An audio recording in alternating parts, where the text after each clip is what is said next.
اولیاء کاملین جس خطے میں بھی ہیں، جہاں پر بھی ہیں، وہ سب ہمارے تاج ہیں، لیکن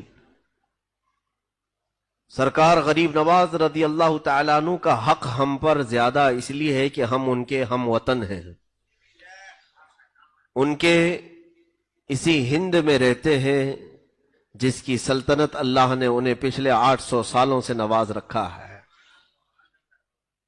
عزیزان گرامی، یہ وہ غریب نواز القاب میں معین الدین، سلطان الہند، عطائے رسول، خواجہ خواجگاں، سیدنا حسن چشتی رضی اللہ تعالیٰ عنہ، سنجری بھی ہیں، چشتی بھی ہیں، اجمیری بھی ہیں۔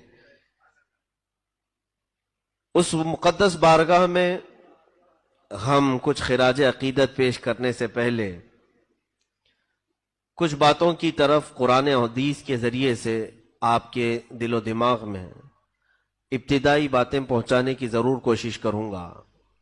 سب سے پہلی بات تو یہ ہے کہ رسول کریم صلی اللہ تعالی علیہ وسلم نے ارشاد فرمایا، عند ذکر الصالحین تنزل الرحمہ، جب اللہ کے صالح اور نیک بندوں کا ذکر کیا جاتا ہے تو رحمتیں اترتی ہیں۔ ان بزرگوں کا ذکر کرنا ہمارے مقدر میں آیا ہے اس لیے کہ ہم اللہ کی رحمت کے طلبگار ہیں۔ ذکر ان کا ہوتا ہے، رحمت اللہ اتارتا ہے، یہ حدیث پاک میں ہے۔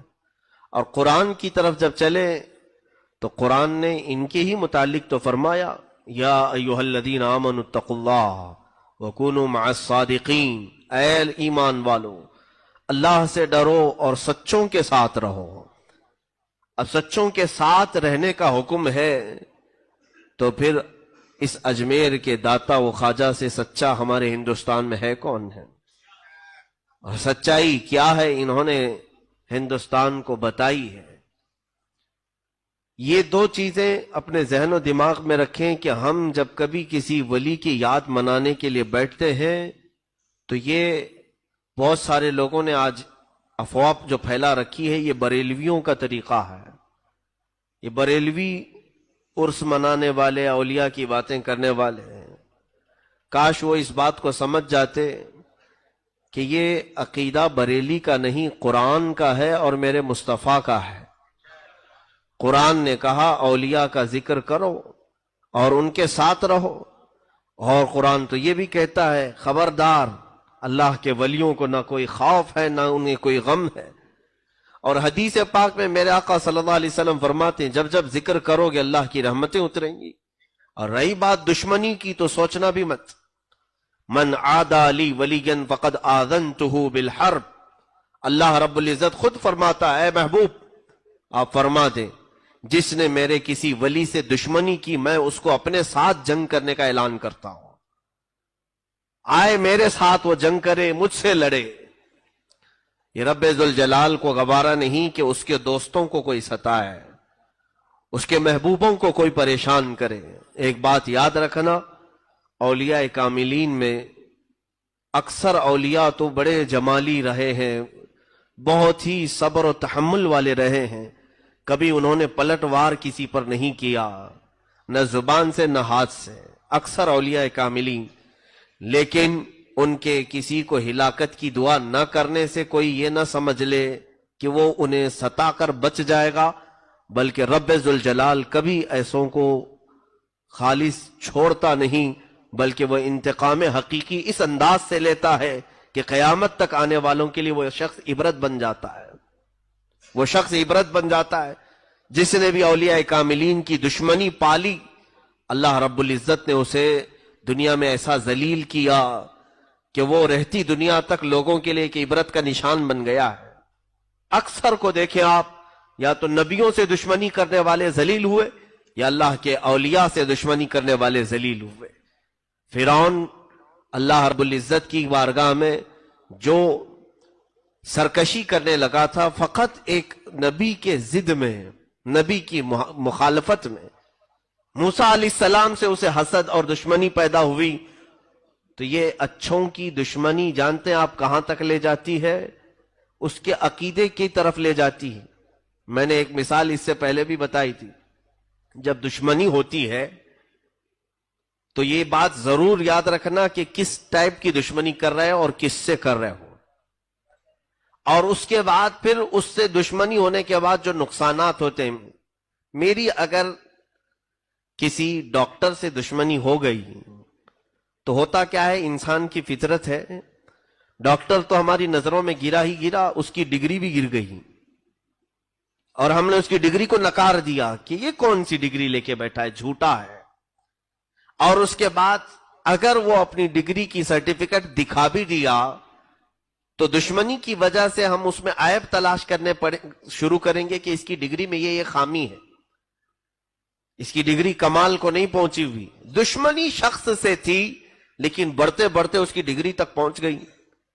اب اس کے بعد اس کے بولنے سے نفرت، اس کے چلنے پھرنے سے ہمیں نفرت. دشمنی اس کے اخلاق تک لے جاتی ہے اور بہت اوپر تک لے جاتی ہے. اسی لیے جیسے مثال کے طور پر ہم سے دشمنی کرنے والے، میں تو مخالفت کرنے کی کھلی اجازت دیتا ہوں. میں ہمیشہ یہ کہتا ہوں کہ مجھ سے اگر کسی کو اختلاف ہے تو اس کا حق ہے. میں بھی انسان ہوں، آپ بھی انسان ہیں، مجھ سے اختلاف کرنے کا آپ کو پورا حق ہے. ضرور اختلاف کریں مجھ سے، لیکن اس اختلاف کو جب بڑھاوا دو گے تو ہوگا کیا؟ صرف آپ کا اختلاف اور آپ کی دشمنی مجھ سے نہیں رہ جائے گی، میری پڑھی ہوئی قرأت سے بھی دشمنی ہو جائے گی، میری بیان کی ہوئی حدیثوں سے بھی دشمنی کرنے لگ جائیں گے. ہمارے بیان کردہ تفسیر کو بھی تم ایک بار گمراہی کہہ دو گے اور خود کافر ہو جاؤ گے. یہ دشمنی ذات تک نہیں باقی رہتی بلکہ پھر اس کے کاموں تک بڑھ جاتی ہے. اسی لیے فرعون نے کیا کہا، موسیٰ اگر خدا تعالی مجھے خود بتا دیتا کہ میں تجھے پالتا ہوں تو میں مان لیتا، لیکن موسیٰ کا وہ خدا ہے اس لیے نہیں مانوں گا. دشمنی موسیٰ سے تھی، اس لیے موسیٰ کا جو خدا ہے میں اسے نہیں مانوں گا، اس کے خدا کو میں کیوں مانوں. تو دشمنی جب کسی سے ہوتی ہے تو اس کے بڑوں سے اور اس کے پورے سلسلے سے دشمنی ہو جاتی ہے. اسی لیے جس نے بھی اولیاء کاملین سے دشمنی کی ان کی لمبی چوڑی فہرست ہمارے پاس ہے. تو پھر انہوں نے تمام اولیاء کو، ان کے مرشدوں کو، ان کے مشائخ کو، ان کے نسب کو گالیاں دینا شروع کیا. جیسے کہ سرکار غریب نواز رضی اللہ تعالیٰ عنہ سے جس کو نسبت ہوئی، اب ان کے نام کے برے معنی وہ تلاش کرنا شروع کیا. خواجہ کا مطلب یہ ہوتا ہے، معین کا مطلب یہ ہوتا ہے. دشمنی کسی ولی سے تھی اور وہ ان الفاظ کی تحقیق میں چل پڑا اور نادان ایسے منہ کی کھایا اور دھوکہ کھایا کہ رسول پاک صلی اللہ علیہ وسلم تک دشمنی کر لیا. جب کہا جائے کہ عطائے رسول بھی ہیں وہ، تو سیدھے کیا کہنے لگا کہ رسول نے اگر انہیں عطا کیا تو رسول بھی صحیح نہیں ہے. معاذ اللہ رب العالمین. دشمنی کہاں سے کہاں تک لے گئی. اسی لیے سوچ سمجھ کر کے کسی سے اختلاف کرنا کہ کہیں تمہارا اختلاف تمہیں خدا کی دشمنی تک نہ لے جائے، رسول کی دشمنی تک نہ لے جائے. اولیاء کاملین کی گستاخی اور ان سے دشمنی میرے عزیزوں، یہ ہماری ہلاکت کا سب سے بڑا راستہ ہے. جب قرآن نے کہہ دیا کہ ان کے ساتھ رہو تو اسی میں عافیت ہے.